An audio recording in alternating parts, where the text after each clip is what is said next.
On March 9th, the medical group said the sleep study was approved to go to such and such place. I don't want to give names here. And gave me their phone number. I called them and they said they can't see me until they get information from my doctor's office.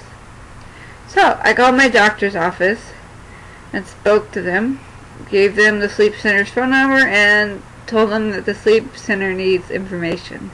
She said she's going to call them and check the faxes.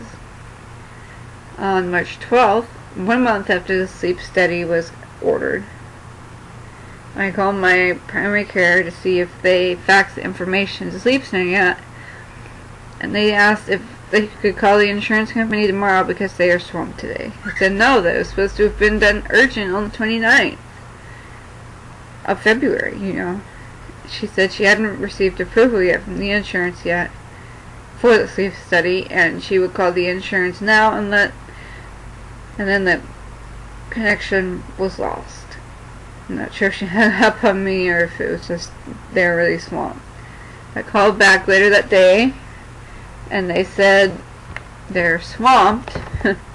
They only just received a couple referrals from the medical group, but was not sure which patients they were for or if they were even for me. But she will check them later, even though I stressed it was urgent. She couldn't check them because she was swamped.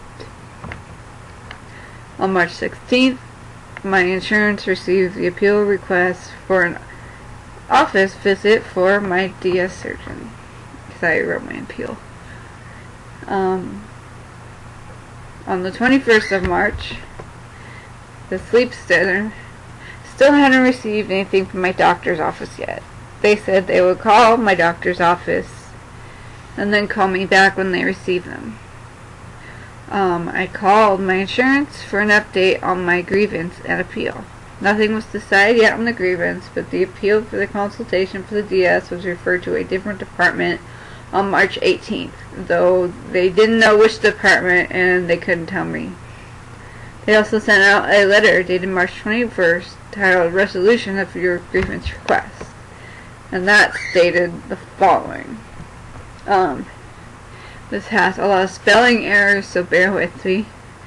I might put it over my head, the spelling errors, so you can see how bad it is. But it says, you indicated on May 1st, 2011, so-and-so, the physician assistant, said she would refer you to a bariatric surgeon. The referral paperwork was given to so-and-so, who was in charge of requesting authorizations. When you went back to see so-and-so in June and July, the authorization request had not been submitted. You stated that so-and-so did not trust the diets you had been on and that she wanted to conduct her own diets in her office. You also stated you contacted the medical group on August 12th and you were advised no request had been requested. Adding the survey. We forwarded all your concerns to the medical group and requested they contact your doctor's office and request a response to your concerns. The medical group quality management provided the following response. That I had multiple office visits from these dates with complaints of back pain, rash, and other symptoms. Huh? In the 3 to 4 office visits, she has been instead of her. She has never mentioned anything regarding bariatric surgeon referral issue. Bariatric surgeon referral was submitted on September 8th, 2011. I originally requested it from the doctor on May 5th. Why did it take so long? Meanwhile, she demanded multiple referrals, and we handled the priority ones, such as dermatology for skin melanoma. Not melanoma, but melanoma. After approval, the referral to bariatric surgeon, so-and-so, she requested an outside-of-network surgeon. We explained to her to contact the medical group for outside specialty. As a primary care provider, we did our best to request all the referrals. In regards to the complaint involving so-and-so, it is not a medical assistant's decision to write referrals or suggest diet. So-and-so has never discussed the diet with me. I was not happy with the refusal to refer to outside network surgeon. Who would be happy with a refusal? We are sorry that you were not happy with your experience. We want all of our members to have quality care.